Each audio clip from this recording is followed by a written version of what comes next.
શું કહેશો આજે મેનિફેસ્ટોમાં નડિયાદ શહેરમાં? ગુજરાતમાં ચૂંટણીઓ જાહેર થઈ ગઈ છે.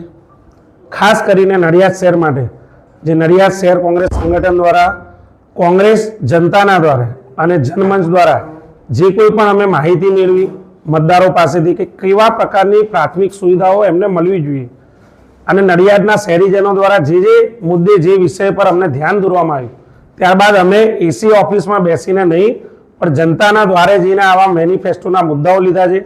નડિયાદના નાગરિકોને સારી રીતે સારી સુવિધાઓ મળે, અહીંયાના બાળકોને સારી અંગ્રેજી માધ્યમની માધ્યમિક અને ઉચ્ચતર માધ્યમિકની શાળાઓ બને એ માટેનું બજેટનું પ્રાધાન્ય અમે આપીએ છીએ, કમિટમેન્ટ આપીએ છીએ. મહિલાઓ માટે સારી એસી હોસ્ટેલ બને, મહિલાઓને કોઈ સંકોચ ના થાય એ માટે પિંક ટોયલેટનું નિર્માણ થાય અને બજેટમાં એની વિશેષ જોગવાઈ એ માટે અમે કમિટમેન્ટ જાહેર કર્યા છે.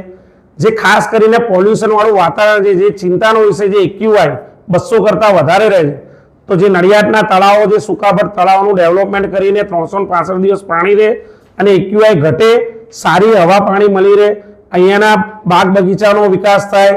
અહીંયા નડિયાદ શહેરમાં જે ગુનાખોરીનું પ્રમાણ વધ્યું છે, લો એન્ડ ઓર્ડરની સ્થિતિ કથળી છે, સારા સીસીટીવી કેમેરા લાગે, ડિજિટલાઇઝેશન થાય અને અહીંયાના નાગરિકોને એ બાને સુવિધા મળે. જે જન્મ મરણના દાખલા અને અન્ય ડોક્યુમેન્ટ, જે આવકના દાખલા, એમાં લોકોને જે ભ્રષ્ટાચારનો સામનો કરવો પડે છે, અંડર ટેબલ કટિંગ આપવા પડે છે, એ ભ્રષ્ટાચારમાંથી મુક્તિ આપવા માટે નડિયાદના શહેરીજનોને ડિજિટલ માધ્યમથી આવા આવકના દાખલા, જન્મ મરણના દાખલા ઘરે બેઠા જે પોતાના કામ ધંધાની ઓફિસો ત્યાંથી મળી રહે, ખોટા ધક્કા ના ખાવા પડે, એ બાબતે પણ અમે ચિંતિત છીએ.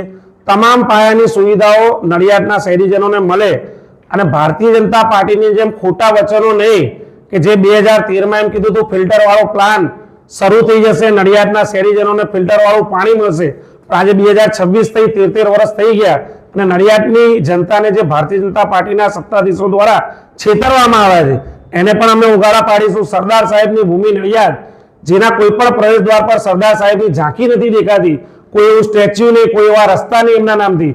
નડિયાદમાં પ્રવેશ કરતો દરેક વ્યક્તિ પહેલા સરદાર સાહેબની વિશાળ પ્રતિભાથી માહિતગાર થાય, એ પ્રકારના રસ્તા અને યુનિક બોર્ડ, સરદાર સાહેબની પ્રતિભાઓ દેખાય એવા પ્રકારનું પણ બજેટ અમે વાપરીશું. જો કોંગ્રેસ પાર્ટી સત્તામાં આવશે તો આ અમારા વચન છે, એને અમે કમિટમેન્ટ તરીકે પૂરા કરીશું એવું ગુજરાત પ્રદેશ કોંગ્રેસ સમિતિ તરફથી આપને ખાતરી આપું છું.